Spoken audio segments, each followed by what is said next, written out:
आज यहाँ पे इस वीडियो पे हम लोग last topic of microbes in human welfare discuss कर रहे हैं and the last topic is use of microbes as bio fertilizers. ठीक है ना।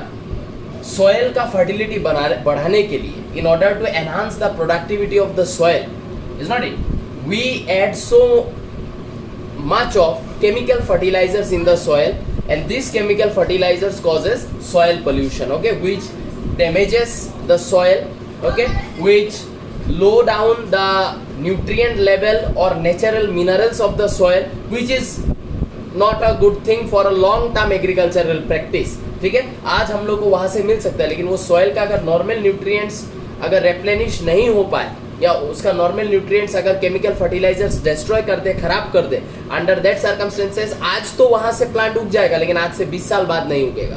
वो सॉइल का फर्टिलिटी जो है वो रिड्यूस हो जाएगा। तो हम लोग क्या मेजर्स ले सकते हैं जिससे हम लोग सॉइल का फर्टिलिटी को भी हम लोग हाई रखें, न्यूट्रिएंट्स को भी हाई रखें, मिनरल्स को भी हाई रखें एंड हार्श केमिकल्स यूज ना करते हुए हम लोग सॉइल को डैमेज ना करें। ठीक है।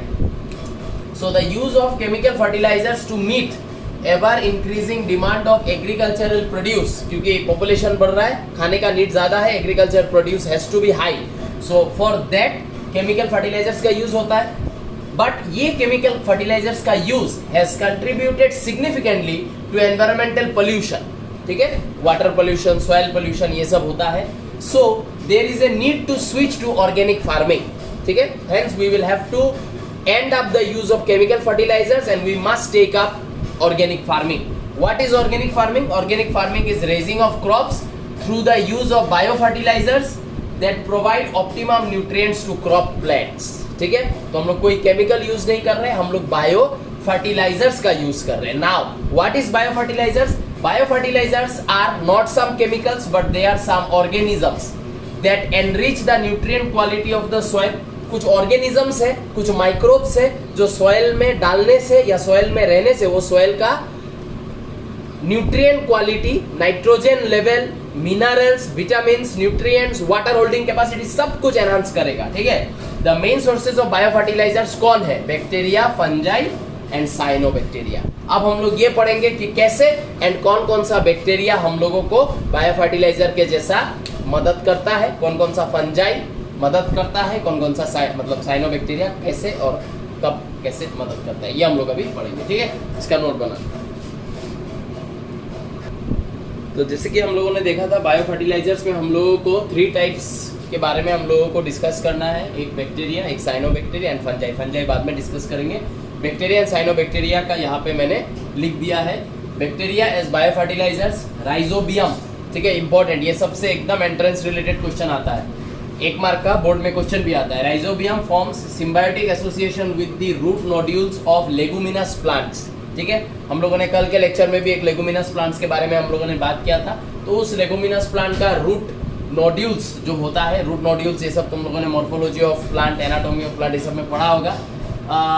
वो सब जगह में ये बैक्टीरिया रहता है इन सिम्बायोटिक एसोसिएशन। ठीक है, bacteria like azospirillum and azotobacter are free living in the soil. ठीक है, तो ये दोनों बैक्टीरिया जो है ये सॉइल में फ्री लिविंग कंडीशन में कोई एसोसिएशन नहीं है, लेकिन राइजोबियम का सिम्बायोटिक एसोसिएशन हम लोग को देखने को मिलता है। ये तीनों बैक्टीरिया, ठीक है, this bacteria can fix atmospheric nitrogen. Atmospheric जो एयर में जो नाइट्रोजन है उस नाइट्रोजन को सॉइल में ला सकता है, enriches the nitrogen content of the soil which is used by plants as nutrients. ठीक है, और ये सब नाइट्रोजन जो है वो सॉइल से प्लांट्स यूज करता है फॉर इट्स ग्रोथ। ठीक है, तो वही लिखा है यहाँ पे। नंबर 2 पे हम लोग साइनोबैक्टीरिया के बारे में डिस्कस कर रहे हैं। इन्फॉर्मेशनल है बस। साइनोबैक्टीरिया क्या है? Autotrophic microbes can manage its own food by itself, widely distributed in aquatic and terrestrial environment, many of which.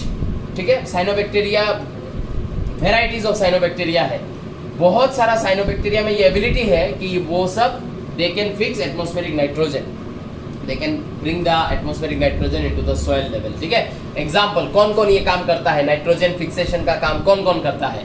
Anabaena, Nostoc, Oscillatoria, these are the name of the bacteria जो nitrogen fixation करता है। Nitrogen fixation करने के साथ साथ और भी कुछ काम ये लोग बैक्टीरिया कर सकता है जो हमारे प्लांट्स के लिए या प्लांट ग्रोथ के लिए बेनिफिशियल है। क्या करता है? They also add organic matter to the soil. ये सब बैक्टीरिया सॉइल में, कोई पत्ता गिर के मर गया, प्लांट का कोई टुकड़ा गिर गया, ठीक है ना, तो ये बैक्टीरिया क्या करेगा, वो प्लांट का पार्ट को वो ये लोग खाएगा, और ये लोग को वो प्लांट का पार्ट्स जो है it will be made up of complex carbohydrate, उसको ब्रेक डाउन करेगा, करके सिंपल कार्बोहाइड्रेट्स में ले आएगा।